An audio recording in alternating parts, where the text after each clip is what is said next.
जय हिंद साथियों। आज की इस प्यारी सी वीडियो में हम लोग पढ़ने वाले हैं क्लास 12th केमिस्ट्री का एक इम्पॉर्टेंट नियम जिसका नाम है हेनरी का नियम। तो ये आपके बोर्ड एग्जाम में लगभग हर साल पूछा जा रहा है, तो हो सकता है इस बार भी आपके एग्जाम में आ जाए। तो इसको स्किप मत करिएगा, बिल्कुल ध्यान से देखिएगा, क्योंकि अब आपको इसमें रटने की ज़रूरत नहीं पड़ेगी। क्योंकि अगर आपने आज ये वाली वीडियो पूरी देख ली तो आपको 100% दिमाग में ये फिट हो जाएगा। क्योंकि भाई रटोगे तो एक ना एक दिन जरूर भूलोगे, लेकिन समझ के करोगे मेरे भाई तो आप आगे भी चल के किसी को पढ़ा सकते हो। तो देखिए, आज की इस वीडियो में हम पढ़ेंगे हेनरी का नियम, पूरा डिटेल से पढ़ेंगे, डायग्राम सहित आपको बताएंगे क्या होता है हेनरी का नियम, क्या इसकी सीमाएं हैं और इसके उपयोग क्या क्या हैं। ठीक है, तो चलिए जल्दी से आज की वीडियो को स्टार्ट करते हैं और पूरा स्टेप बाय स्टेप आप लोग को पूरा ही कंप्लीट बताते हैं। तो देखिए, आज की इस वीडियो में हम लोग पढ़ने वाले हैं हेनरी का नियम, जैसा कि हम पहले बोल चुके हैं। तो हेनरी का नियम क्या होता है? देखो, हेनरी का नियम अगर हम डिफिनेशन इसकी पढ़ें तो क्या बोलती है हेनरी का नियम, कि इस नियम के अनुसार स्थिर ताप पर किसी गैस की द्रव्य विलेयता। क्या होता है इसका मतलब समझना भाई। जैसे कि हमारा यहाँ पर एक जार रखा हुआ है, एक फ्लास्क रखा हुआ है, इस तरह से एक जार रखा हुआ है। बच्चों ध्यान समझना, डायग्राम अगर आपको समझ में आ गया तो पूरी आप लोग को ये जो डिफिनेशन है, नियम है, ये पूरा एकदम से क्लियर हो जाएगा। तो ये हमारा एक फ्लास्क रखा हुआ है और इसके अंदर बच्चों भरा हुआ है विलायक। ठीक, जैसे कि आपको पता होगा विलियन हमारा चैप्टर है, जैसा कि विलियन में जो सबसे ज़्यादा मात्रा में होता है बच्चों उसको हम लोग बोलते हैं विलायक, और जो कम मात्रा में होता है उसको बोलते हैं विलेय। तो यहाँ पर हमारा ये क्या है, ये है विलायक। तो इसको आप लोग चाहो तो साइड में लिखते चलो, और अपन हो सके तो आप लोग इसका डायग्राम ज़रूर बना लीजिएगा। ठीक है, ये होता है बच्चों हमारा विलायक। ठीक, इसमें क्या क्या बोलता है नियम हमारा, स्थिर ताप पर, यानी कि जो हमारा टेम्परेचर है वो बच्चों रहेगा कांस्टेंट, है ना, वो हमारा चेंज नहीं होगा। स्थिर ताप पर किसी गैस की द्रव में विलेयता। तो द्रव तो हमारा ये हो गया लिक्विड फॉर्म में। अब गैस कौन सी ले लें, तो भाई मान लेते हैं इस पे ऊपर से हम O2 गैस डाल रहे हैं। ठीक, O2 गैस डाल रहे हैं तो ये किस फॉर्म में आएगी, ये जाएगी बुलबुले के फॉर्म में, क्योंकि पानी जो होता है तो उसके अंदर कोई भी गैस अगर आप डालो तो देखोगे बुलबुले उठते हैं। ठीक, तो ये O2 गैस क्या करेगी, ऊपर से इसको प्रेशराइज करेगी, यानी ऊपर से प्रेशर देगी पानी में, तो ये बुलबुले जो है ये ऑटोमेटिक उठने लगेंगे। क्लियर है? तो देखो, हमारा जो नियम है वो कहता है किसी स्थिर ताप पर किसी गैस की, ठीक, गैस हमारी O2 हो गई, ठीक, द्रव में विलेयता, गैस जो है ये विलेय है हमारे विलायक में। ठीक, तो द्रव में विलेयता दाब के समानुपाती होती है। दाब के समानुपाती होती है, यानी कि बच्चों अगर हम बोलें कि हमारी जो यहाँ पर बोल सकते हो जो विलेयता होगी, ठीक, विलेयता ये हमारे किसके कांस्टेंट होगी, यानी कि किसके अनुक्रमानुपाती होगी, दाब के। यानी कि कहने का मतलब इतना है कि अगर आप इस गैस की जो प्रेशर है उसको बढ़ाओगे तो हमारा दाब बढ़ेगा, यानी अगर इसकी विलेयता आप बढ़ाओगे इसमें तो दाब हमारा बढ़ेगा, और विलेयता अगर हम इसमें हम कम कर देंगे तो हमारा दाब भी कम हो जाएगा। यही तो मतलब होता है अनुक्रमानुपाती का। क्लियर है? आप इसको ऐसे समझ सकते हो, जैसे आपने इसमें जो है एक शरबत में आपने चीनी डाली, तो ज़्यादा चीनी डालोगे तो भाई शरबत मीठा होगा, कम चीनी डालोगे तो शरबत कम मीठा होगा, है ना, फीका रह जाएगा। तो उसी तरह से आप इसको भी समझ सकते हो। तो आई होप ये जो डायग्राम हम समझाने की आपको कोशिश कर रहे थे ये आपको पूरा क्लियर समझ में आया होगा। चलिए अब हम लोग इसकी जल्दी से डिफिनेशन लिख लेते हैं कि इसकी डिफिनेशन क्या रहने वाली है, ताकि आप लोग भी उसके नोट्स सही से बना पाओ।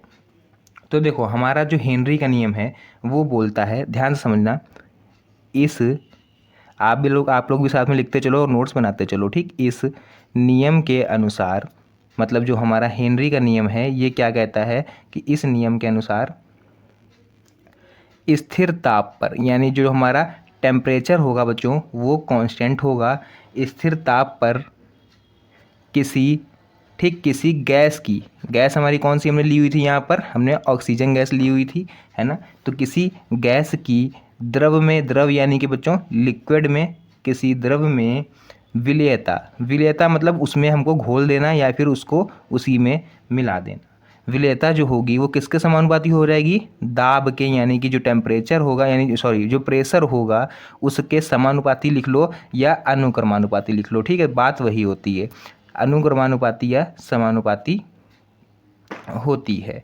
ठीक, क्लियर हो गया पूरी ये डिफिनेशन जितनी हमने आप लोग को लिखवाई। तो चलिए, ये तो हो गई बात डिफिनेशन की। अब हम लोग को एग्जाम में क्या लिखना है, अपन लोग इतना लिख के थोड़ी ना चले आएंगे, और लिखो। देखो, इसमें हम लोग लिखेंगे विलेयता, जैसे कि अभी आप लोग को ऊपर बताया था डायग्राम में, विलेयता जो होती है हमारी वो अनुक्रमानुपाती होती है दाब के, यानी कि प्रेशर के। तो हम लोग यहाँ विलेयता को बच्चों डिनोट कर देंगे स्मॉल m, ठीक, स्मॉल m से, और स्मॉल m जो हमारा हो जाएगा वो हमारा अनुक्रमानुपाती हो जाएगा किसके, दाब को क्या लिखते हैं इंग्लिश में, प्रेशर, यानी कि P के।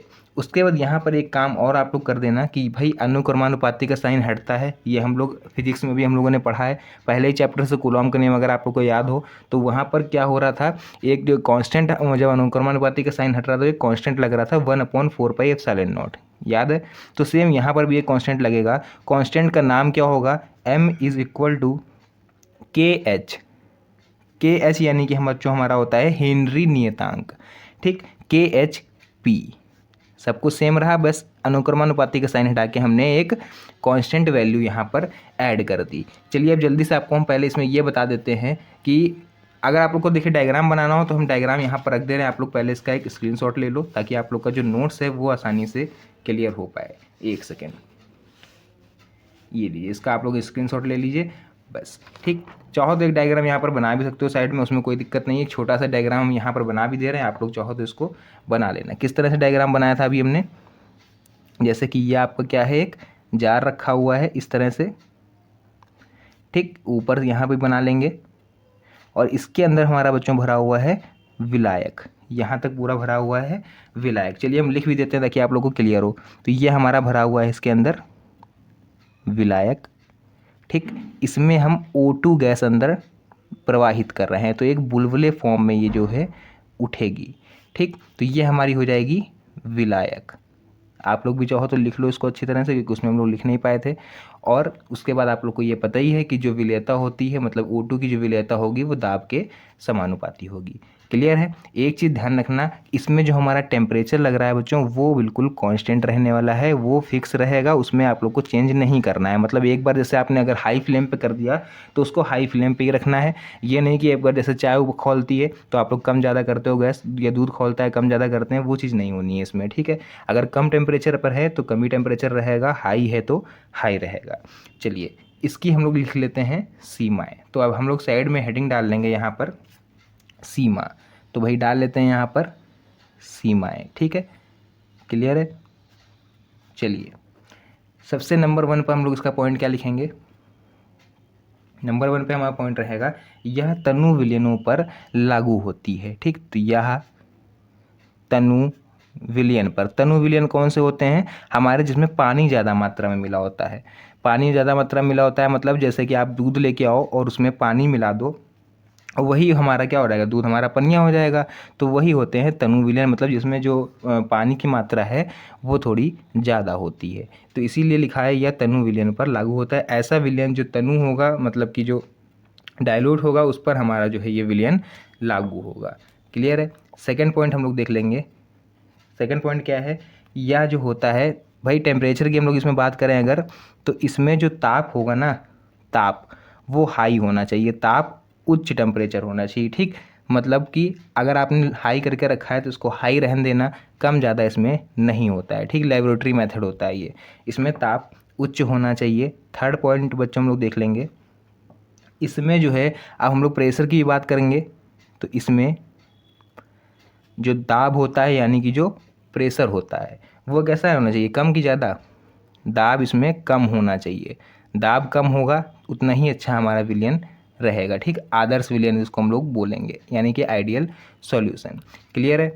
चलिए फोर्थ पॉइंट इसमें अभी एक और बचा हुआ है, वो बहुत ही ज़्यादा इंपॉर्टेंट है, इसीलिए हमने उसको फोर्थ पॉइंट पर रखा हुआ है ताकि आप लोग इसको सही से नोट कर पाओ आराम से। देखो इसमें क्या होगा, विलय की जो मात्रा होती है वो विलायक से कम होती है। कैसे होती है देखिए अभी बताते हैं, इसको नोट डाउन कर लो फिर हम बताते हैं। इसमें विलय की जो मात्रा होती है, विलय की मात्रा विलायक से, विलय विलायक क्या होता है अभी हमने आपको ऊपर बताया। विलय क्या होगा, जो हमारा किसी विलयन में सबसे कम घुला होगा, और विलायक क्या होगा, जो सबसे ज़्यादा होगा, ठीक, ठीक, से कम हो। क्लियर है यहाँ तक। इसमें जो विलय की मात्रा है वो विलायक से, यहाँ पर सॉरी यहाँ विलायक से कर लीजिएगा, ठीक, विलायक से कम हो। क्लियर है। तो ये तो हो गया भाई हमारा सीमाएं। चलिए हम लोग अब यहाँ पर बात करेंगे इसकी जो मतलब अनुप्रयोग होते हैं, तो यहाँ पर हम लोग हेडिंग डाल लेंगे अनुप्रयोग, यानी कि एप्लीकेशंस।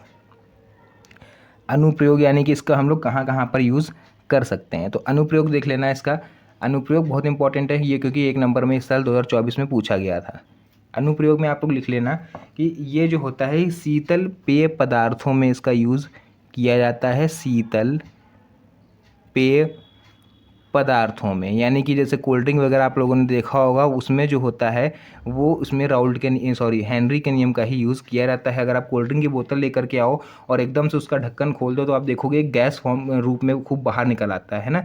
या बोतल अगर आप कस के हिला दो, एकदम से ढक्कन खोल दो तो देखो कितना झाग बाहर निकल आएगा। तो वो क्या होता है बच्चों, वो कोल्ड ड्रिंक भरते समय इसी में हेनरी के नियम का ही फॉलो करते हैं। जैसे कि अभी हमने आपको डायग्राम बताया था, जैसे ये आपकी क्या है, ये आपकी मान लीजिए कोल्ड ड्रिंक की बोतल है, ऊपर से वो लोग गैस इसमें डाल देते हैं ताकि जो हमारी कोल्ड ड्रिंक है वो ठंडी रहे, क्लियर है, और ताज़ी दिखे बाहर से। जैसे आप हिलाओगे उसको या फिर आप केवल नॉर्मली ढक्कन खोलोगे तो एक गैस टाइप की आपको रिलीज़ होती हुई दिखाई देती है। तो वहाँ पर हेनरी के नियम का ही यूज़ किया जाता है। सेकेंड पॉइंट हम लोग देख लेंगे इसका अनुप्रयोग में, तो गोताखोरों द्वारा इसका कहाँ पर यूज़ करा जाता है। गोताखोर कौन होते हैं, जो पानी में से लोगों को ढूंढ के निकालते हैं। जैसे किसी के डूबने से मृत्यु हो गई तो उसकी लाश को कौन निकालता है बाहर, गोताखोर होते हैं, मुंह पे मास्क लगा के जाते हैं।